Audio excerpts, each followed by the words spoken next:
Yoda Papa Vintage Americana. Donald must be Baptist because they always show up late. Matty Ice cards in the house. All right, get ready here. I think another computer's cooperating. And thank you for being patient with me. We just got home. I inhaled a little bit of lunch, brought my water so I can have a sip of water when I need it for my voice. And we will get ready for Hall of Fame Biography, episode 290, Albert Spalding, commonly known as Al Spalding, and our trivia for today. And tomorrow, most likely, I will be live at 1 p.m. Pacific Standard Time, just so you know. And we will go to 3:07, and then I'll log everybody that popped in at 3 o'clock here. Okay, because it looks like God is Great was the early bird at 1:58, followed by God is Great at 2 o'clock. Are you starting later today? Yeah, I did start later today. I had to take my wife to a doctor's appointment at the Swedish hospital in Seattle for an appointment. And I think we might have found another doctor that can do her heart procedure, which is good news. We might not wait as long as we would have had to for the other medical center. I won't mention their name at this time, but maybe down the road. But other than that, everything is going well, right? So we've got 3:05. I am going to, as soon as 3:07 shows up here, which should be about 7 minutes into the live, is my guess. We've got 3:05. We type this in because my other computer is still being, oh wait, that's not even the right one. That's why you need to go away. Come on. Go away. There we go. Okay. No, I'm not updating yet. I will update later tonight.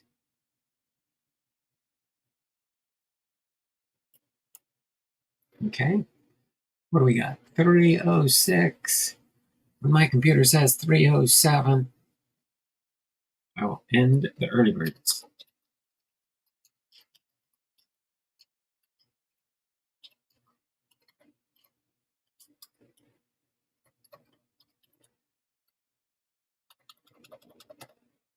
Why is it? Oh. Huh?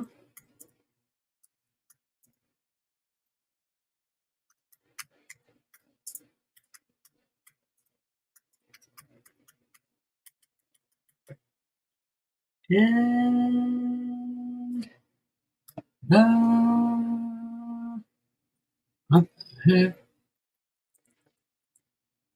bird and the early bird entries. There we go. It's 3:07. We're good. Let me scroll back up to the top here. Get everybody logged in. We got God is Great right about in the middle here. Oh, actually, here, I'll give you an update on where we are at, too. Let me change the camera to this one. And we are good to go there. Just so you do know, we do have 584 entries. So I'm pretty sure today we will go over the 600 mark for our sixth prize.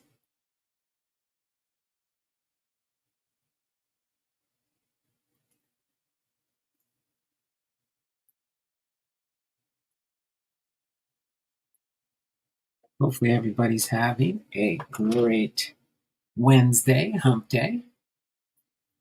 Get this down here out of the way. That's not so obvious. God is great. Got Yoda Papa Vintage is in the house. Yoda Papa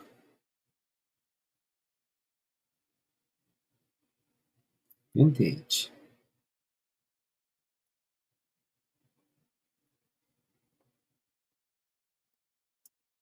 Right? With a 2 plus. That's great with a 2 plus. Yoda with a 2 plus. Cops is in the house.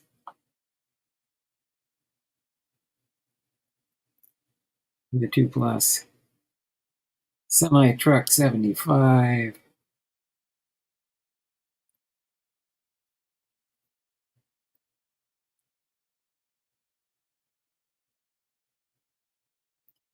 With a 2 plus. Sean the Jedi Master.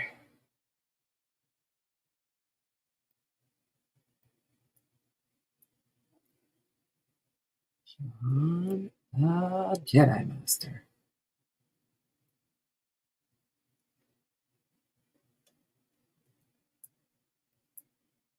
With a 2 plus.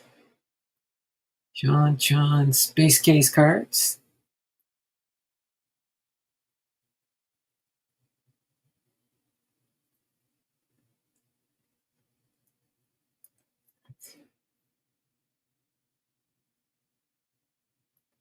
Two plus. Space Case, Space at Dear Prudence, Chuck Dupree.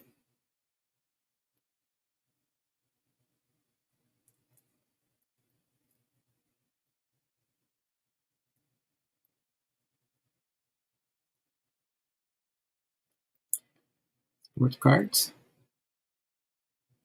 The 2 plus. God is great, God is great, God is great, God is great. Yoda Papa Vintage. Big Ray's in the house.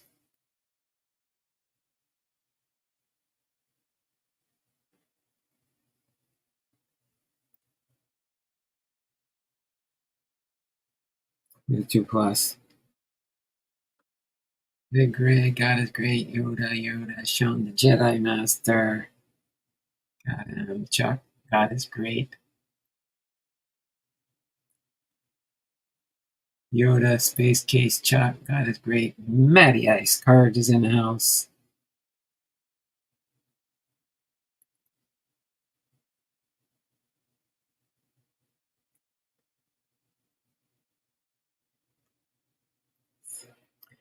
Getting there almost. Then we'll get right into the trivia. Bernie H is in the house.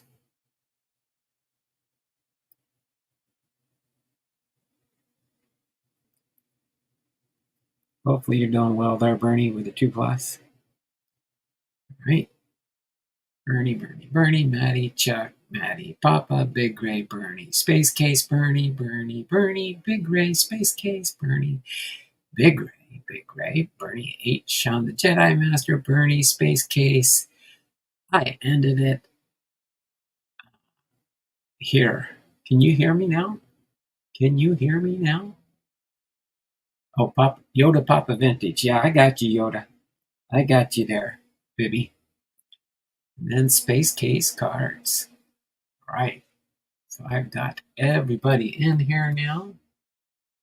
I think we are here. We got to go. Give me a second. Let me see if I can get my other computer operational here.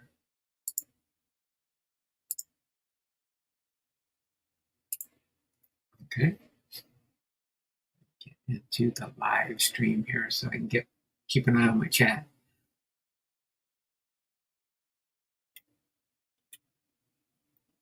Okay, I think I've got it now. Should be here now. So let me go through everything, make sure I didn't miss anybody. If I did miss you, make sure you let me know in the chat or forever hold your peace on getting your free entries. Bernie H, Big Ray's ball cards, Chuck Dupree sports cards, Cops, God is Great, Matty Ice cards, Sean the Jedi Master, Semi Truck 75 Space Case cards, and Yoda Papa Vintage are in the house. Did I miss anybody? A bucket of air needed on aisle 2 cleanup. I saw that. Maddie, I found a left-handed saw if you need one. Hmm. No, you do. Hit that like button. That's right. Looks like we're doing pretty good lately. Got 8 thumbs up that I see so far. And we are going to get into. That one went way too far. Okay. Go here, get the live chat, get closed captioning off. Don't need that. There we go. Maddie, I did put Ernie Banks Stadium Club parallel in your stack from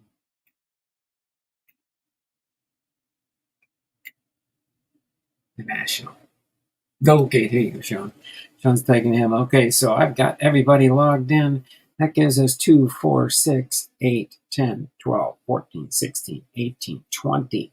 That will give us 604. So we did make it to the next tier. And so starting tomorrow, we will have 6 prizes on the wheel. 6 prizes on the wheel. So we still got the end of streams to do at the end, but we will do the trivia right now. I still have to do a mail day for all that. Laugh out loud. There we go. I haven't had many packages recently to have any mail days, but boom, bitty, boom, boom, boom. That's a lot of mail, dude. All right. So today, for Wednesday, August the 28th, 2024, the baseball birthdays for today are Ron Guidry, Mike Torres, Lou Piniella, and Tony Gonzalez. But our trivia for today is team history. It is team history. Just guessing before the question. No, it's not. It's not a name, so that's okay, Matt. Team history. In which year did the Red Sox sit 9 games down in July but came back to win the Eastern Division? Okay. Team history. In which year did the Red Sox sit 9 games down in July but come back to win the season or win the Eastern Division title? Okay. There are 4 answers to this one question, one correct answer. It'll be worth 5 entries for the giveaway. So I'll read the question one more time, list the years, and then you get to put your guesses in. In what year did the Red Sox sit 9 games down in July but come back to win the Eastern Division? Was it A, 1976? Was it B, 1978? Was it C, 1986? Or was it D, 1988? Whoever gets it right first gets the 5 entries.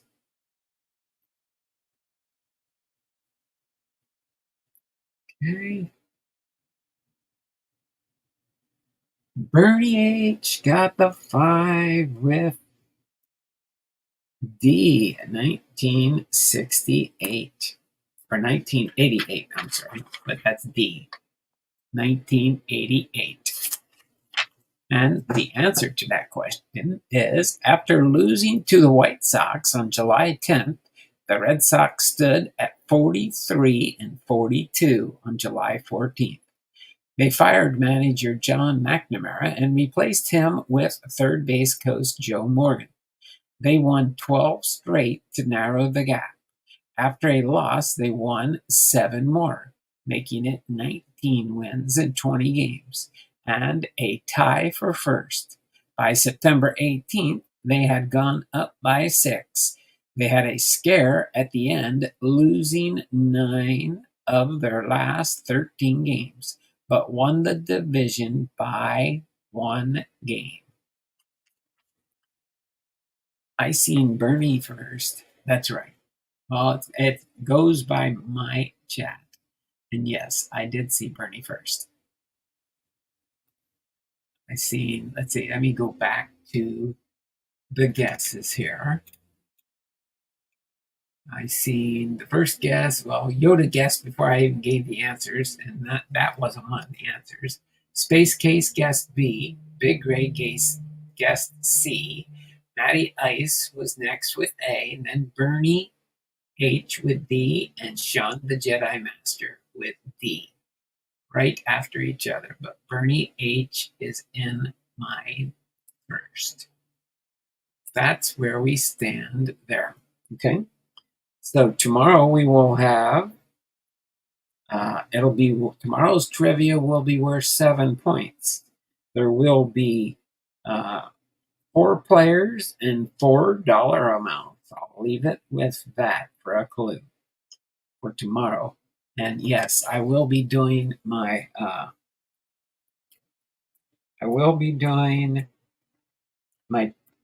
stream tomorrow at 1 p.m. Pacific Standard Time. Okay, because I've got a doctor's appointment that I got to go to at 2:30. So that's just a regular doctor's appointment for that one. Okay, so that was our trivia for today. Congratulations there, Bernie, on getting the W. Okay, so we are going to get into Albert Spalding's biography now. What time did he say? 1 p.m. Here, I'll type it in the chat. It's already on my YouTube channel. It'll show.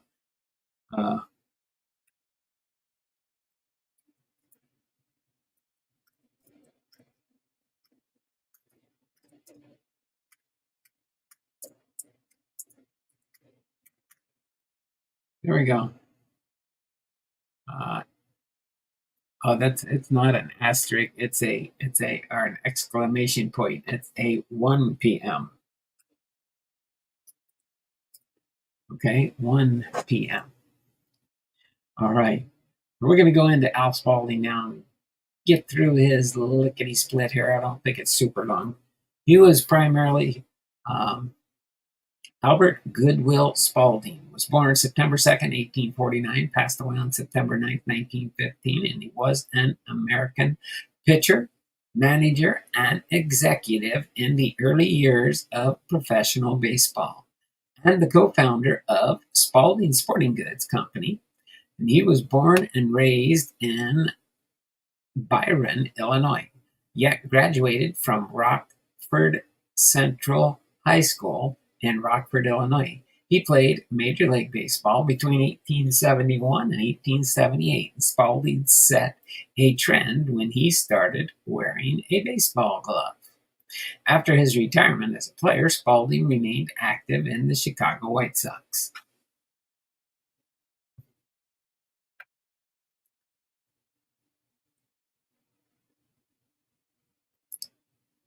Chicago White Stockings as president and part owner. In the 1880s, he took players on the first world tour of baseball with William Hulbert. Spalding organized the National League. He later called for the commission that investigated the origins of baseball and falsely credited Abner Doubleday with creating the game. He was inducted into the Baseball Hall of Fame in 1939. As far as his baseball career, having played baseball throughout his youth,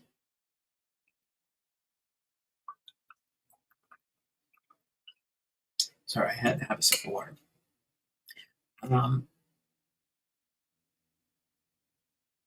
He was approached by the age of 15. Oh, wait.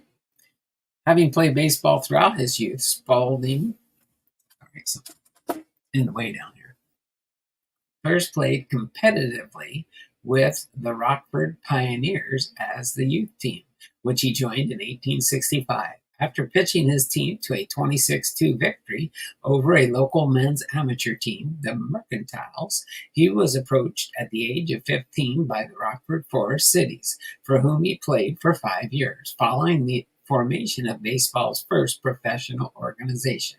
the National Association of Professional Baseball Players, which became known as the National Association, the Association, or the NA. In 1871, Spalding joined the Boston Red Sox, precursor club to the modern Atlanta Braves, and was highly successful, winning 206 games and losing only 53 as a pitcher and batting .323 as a hitter. Mercantiles could mean a couple of different things. Wasn't it called rounders back then?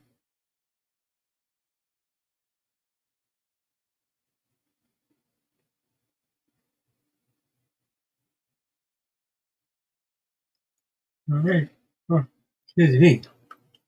Um, uh,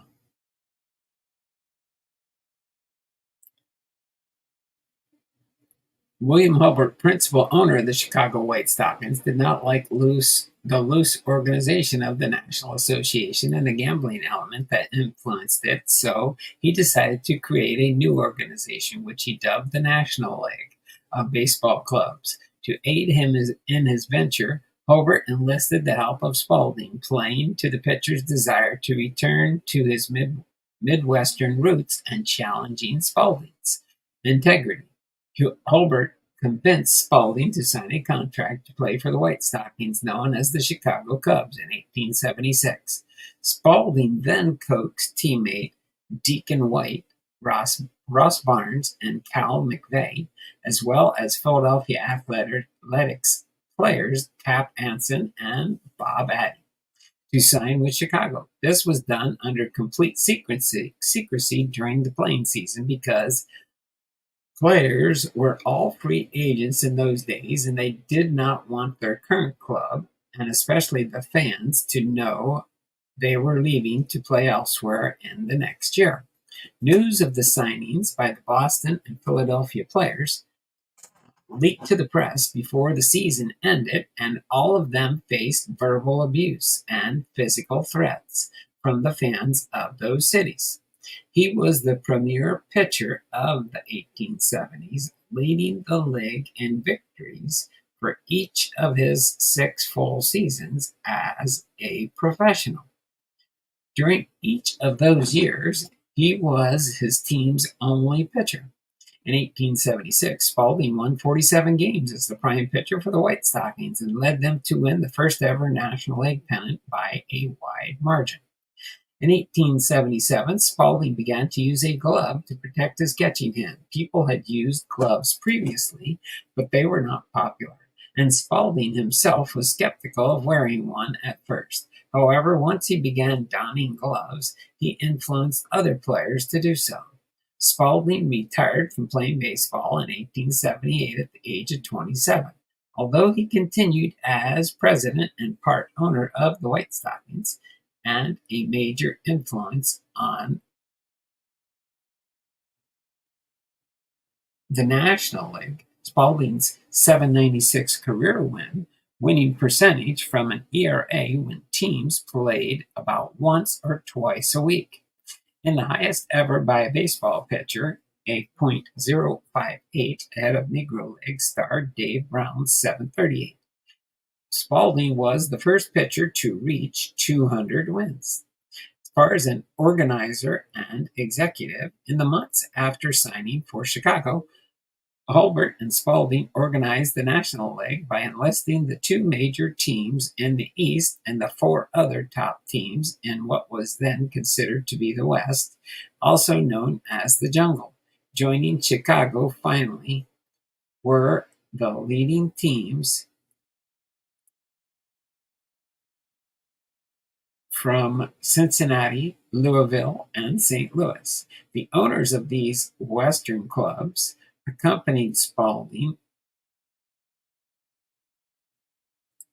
to New York, where they secretly met with other owners from New York City, Philadelphia, Hartford, and Boston.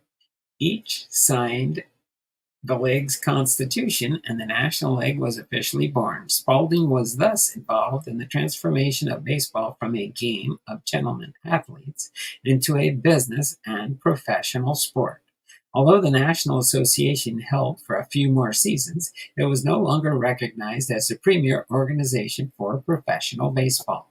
Gradually, it faded out of existence and was replaced by myriad minor leagues and associations around the country.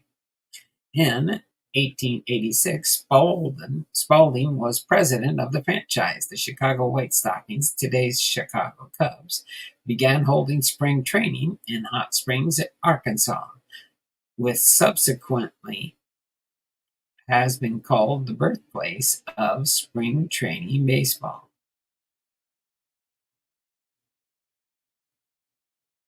The location and the training concept was the brainchild of Spalding and his player manager Cap Anson, who saw that the city and the natural springs created positives for their players. They first played in an area called the Hot Springs Baseball Grounds. Many other teams followed the concept and began training in Hot Springs and other locations. In 1905, Henry Chadwick wrote an article saying that baseball grew from the British sports of cricket and rounders. Spalding called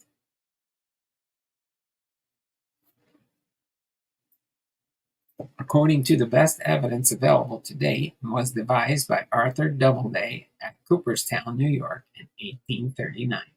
Receiving the archives of Henry Chadwick in 1908, Spalding combined these records with his own memories and biases to write America's National Game, published in 1911, which, despite its flaws, was probably the first scholarly account of the history of baseball.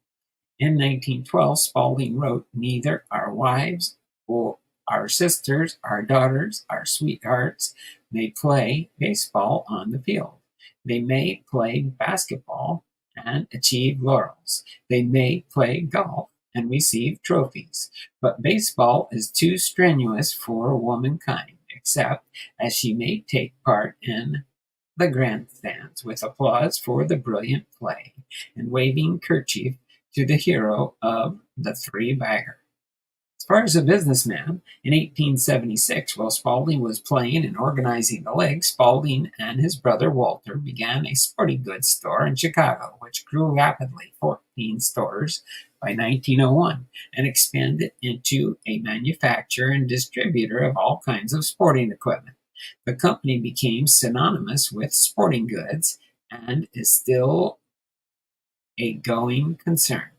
As far as Spalding's athletic library, Spalding from 1892 to 1941 sold books under the name Spalding Athletic Library on many different sports. As far as his world tour, the Spalding World Tour in 1888 and 1889, Spalding took a group of major league players around the world to promote baseball and Spalding sporting goods. This was the first ever World Baseball Tour, playing across the western United States, and the four made stops in Hawaii, although no game was played, New Zealand, Australia, Ceylon, Egypt, Italy, France, and England. The tour returned to grand receptions in New York, Philadelphia, and Chicago. The tour included future Hall of Famers Cap Anson and John Montgomery Ward. The tour was also touted by Spalding as a launching point for baseball to reach the global stage. At a celebratory dinner in Manhattan, he celebrated the tour, perhaps prematurely, for establishing our national game throughout the world. Following Spalding's statements, Mark Twain proclaimed that the tour carried the American name to the outmost parts of the earth and covered it with glory every time. While Spalding and company gushed about their schlep around the world, waxing lyrical about baseball's future as a global sport, in reality, the tour had very little impact on the sports held overseas. Sports like soccer, rugby, cricket had already been established in many other countries due to the presence of European imperialism, so baseball had a difficult time gaining popularity in these regions. While baseball did reach a wider global audience, it was due to a larger scale diffusion of the sport rather than the efforts of one magnate like Spalding envisioned. While the players were on tour, the National League instituted new rules regarding player pay that led to a revolt of players and led by Ward, who started the Players' League the following season in 1890. The league lasted 1 year, partially due to the anti-competitive tactics.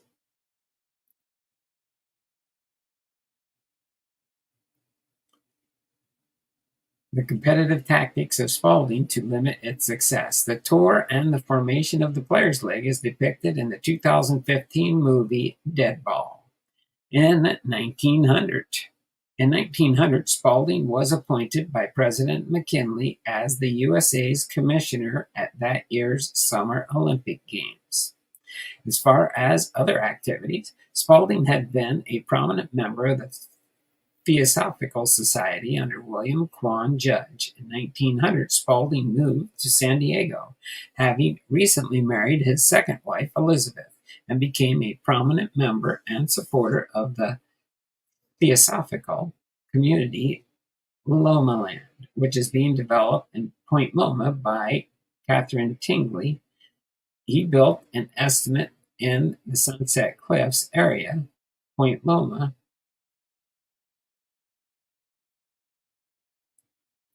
where he lived with Elizabeth for the rest of his life. The Spaldings raised racehorses and collected Chinese fine furniture and art. The Spaldings had an extensive library, which included many volumes of theosophy, art, and literature. In 1907 through 1909, he was the driving force behind the development of a paved road known as the Point Loma Boulevard, from downtown San Diego to Point Loma and Ocean Beach. The road also provided good access to Lombard, or Lomaland, sorry.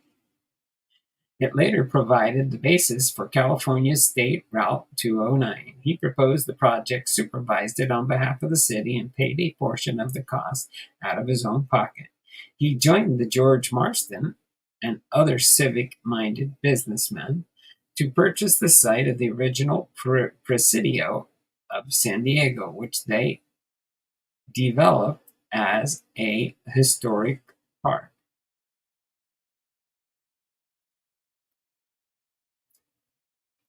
And eventually donated it to the city of San Diego. He ran unsuccessfully for the United States Senate in 1910 as a Republican, but lost to eventual winner John D. Works by a vote of 92 to 21 in the California legislature. He helped organize the 1915 Panama, California exposition, serving as second vice president. As far as his death, he died of a stroke on September 9, 1915 in San Diego, 1 week after his 66th birthday. His ashes were scattered at his request. As far as his legacy, he was elected to the Baseball Hall of Fame by the Veterans Committee in 1939 as one of the first inductees from the 19th century.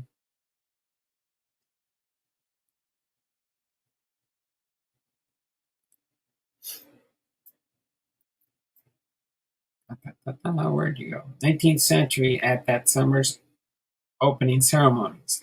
His plaque in the Hall of Fame reads Albert Goodwill Spalding, organizational genius of baseball's pioneer days, star pitcher of Forest City Club in the late 1860s, and 4-year champion Boston's 1875 to 1871. Or 1871 to 1875, and manager pitcher of the champion Chicago in the National League's first year. Chicago president for 10 years and organizer of baseball's first round-the-world tour in 1888. His nephew, also named Albert Spalding, was a renowned violinist. So there you have it, Albert Goodwill Spalding's biography. Okay. So again, he was a pitcher when he played ball. Born September 2nd, 1849 in Byron, Illinois in the United States. Died September 9th, 1915 at the age of 66 in San Diego, California. Batted right through right, his MLB debut, May 5th, 1871 for the Boston Red Stockings. Last MLB appearance, August 31st, 1878 for the Chicago White Stockings. His MLB statistics, his win-loss record, 252 wins, 65 losses, 2.14 earned run average, 248 strikeouts. His batting average was a 313.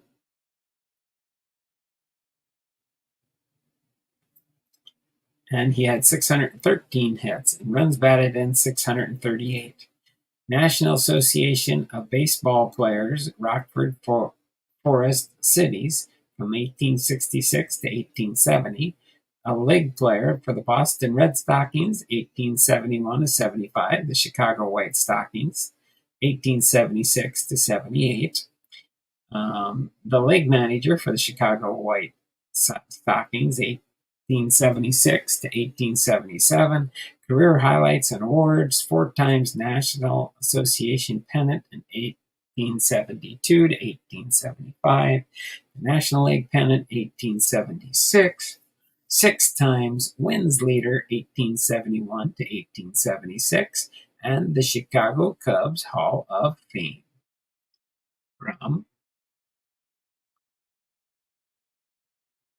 And he also became a member of the National Baseball Hall of Fame, inducted in 1939, election method of Old Timers Committee. So there you have it. Albert Goodwin Spalding. Hopefully you enjoyed that biography. I think that's the same thing I read in the bio here. Albert Goodwill Spalding. Organizational genius of baseball's pioneer days, star pitcher of the Forest City Club in late 1880s, 4-year champion for Boston's in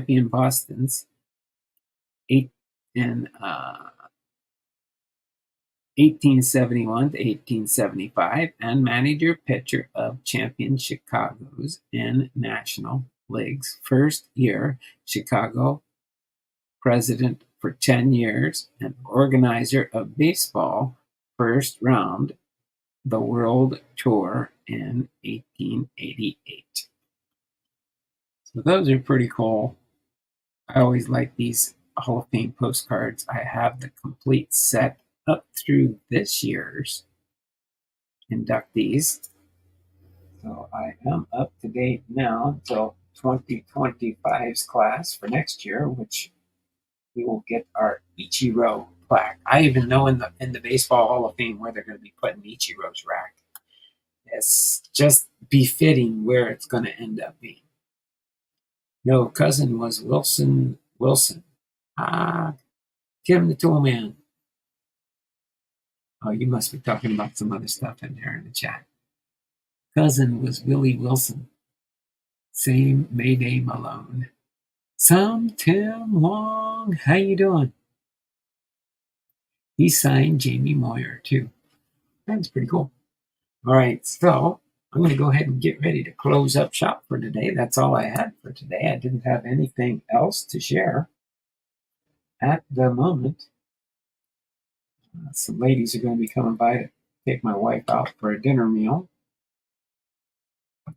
And I can watch some baseball probably on TV before we go to church tonight. So let me get this right here right now. And we will log people in for the 2-minute warning here.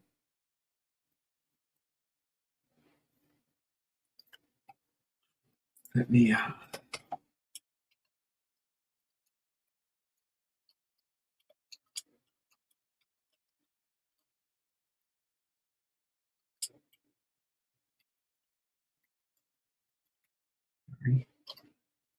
the end of stream 2-minute warning. Right. Let's see. I'm going to start it right now, so we'll be able to end at 2:45, hopefully. I got 343. Bernie says, have a great evening, all. And everybody, another great stream as always. Thank you very much. Yeah, I'll get your package boxed up this this weekend. Just so you know, Bernie, okay? And any of my Patreons that I'll be sending packages out for. A loaded question, 1-1, tied in the sixth. Is that for my Seattle Mariners? Yeah, I know they're playing an afternoon game because Tampa Bay's got to go play it. Get out of town. Let me see. What is that?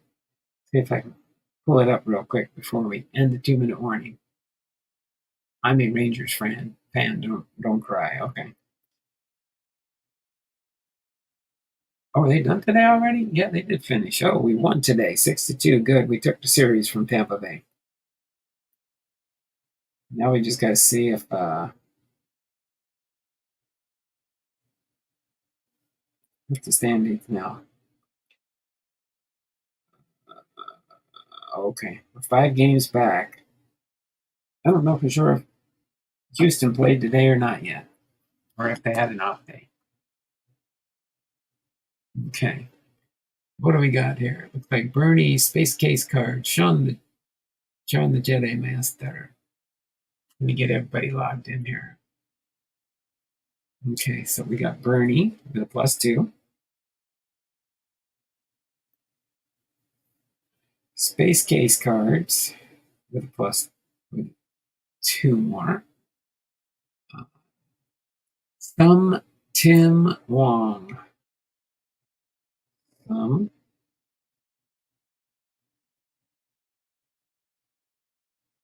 Tim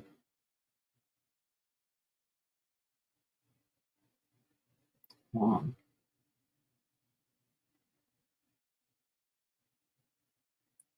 That'll be a 2+. Okay. And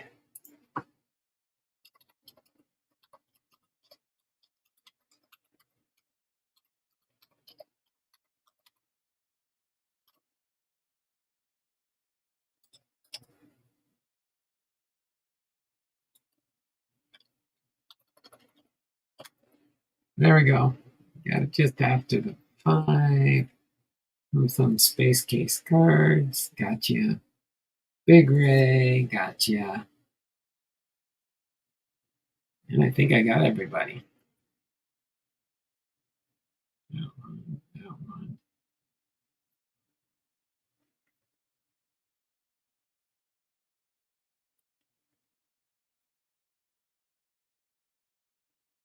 All right. I think I got everybody logged in. I'm going to go ahead and get ready to sign off for today. Today was a shorter stream. Tomorrow might be about the same, but we do have a couple cards for Tris Speaker. Tris Speaker will be our Hall of Famer tomorrow. Chief Wahoo! Yep, Chief Wahoo was here earlier. Yoda Papa Vintage Americana. Okay, so let me switch the camera real quick here so you can see my signature goodbye. You can see my lovely face. This has been Don Blomdahl, Hall of Fame veteran, sports cards, and more. Did you guys ever see my shirt? You guys ever seen my shirt? Can't remember if I showed this to you guys or not. But that's my Don Blomdahl t-shirt. But I don't have any more. I only tried one to see what it would look like. Down the road, if I ever reach 2,000 subscribers, I might start getting some Don Blomdahl Hall of Fame Veterans sports cards and collectibles t-shirt. Right? That way, if we ever meet at the Nationals, I can wear mine and you can wear my shirt. Hang out with the Don Blomdahl Club at the Nationals one of these years. We shall see. But until then, you all take care. Have a wonderful and blessed day. We had fun today. Tomorrow will be Tris Speaker as we get this week, and I believe part of next week, maybe a little bit more into September. But we'll finish off the S's and move into the T's, I think. Oh, we got T's? I think we got T's. Yeah, we've got a handful of T's, a couple of 3 V's, a bunch of W's, and then some Y's. So we only got T, V, W, and Y left. Well, pretty cool, pretty cool. But you all take care. Have a awesome, awesome day, and you all will see you tomorrow, 1 p.m. Pacific Standard Time. It already is there. If you go to my homepage and stuff, you'll see it's scheduled for tomorrow at 1 p.m.